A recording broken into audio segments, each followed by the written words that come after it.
Tirupati new Balaji కాలనీలో ఉన్న భాష్యం పాఠశాల నందు 75వ గణతంత్ర దినోత్సవాన్ని పురస్కరించుకుని జోనల్ ఇన్ఛార్జ్ లక్ష్మణ్ ఆధ్వర్యంలో ఇంట్రా జోనల్ స్పోర్ట్స్ మీట్ జరిగింది.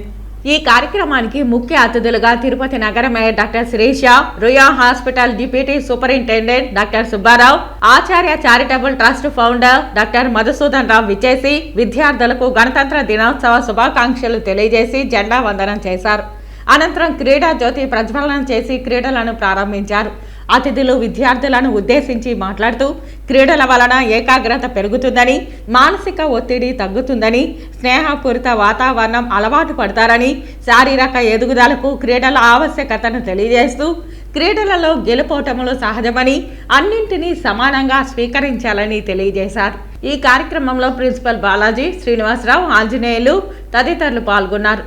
అనంతరం క్రీడలలో గెలుపొందిన వారికి బహుమతులు ప్రదానం చేశారు.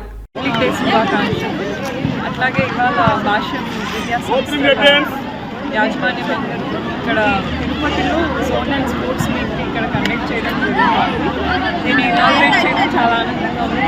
పిల్లలందరికీ కూడా స్పోర్ట్స్ యొక్క ఇంపార్టెన్స్ తెలియజేయాలి. అకాడమిక్స్తో పాటు స్పోర్ట్స్ కూడా వాళ్ళ కరికులంలో పార్ట్ అవ్వాలి.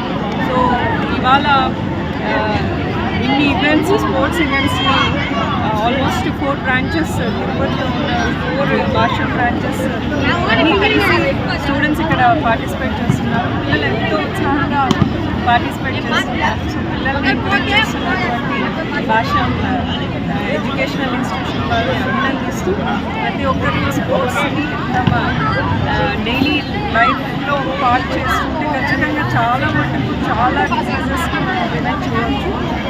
సో ఇవాళ ఈ కార్యక్రమంలో పార్టిసిపేట్ చేసినప్పుడు చాలా హ్యాపీగా ఉంది. అలాగే నన్ను ఇన్వైట్ చేసినప్పుడు భాషా విద్యా సంస్థల యాజమాన్యానికి ప్రత్యేకంగా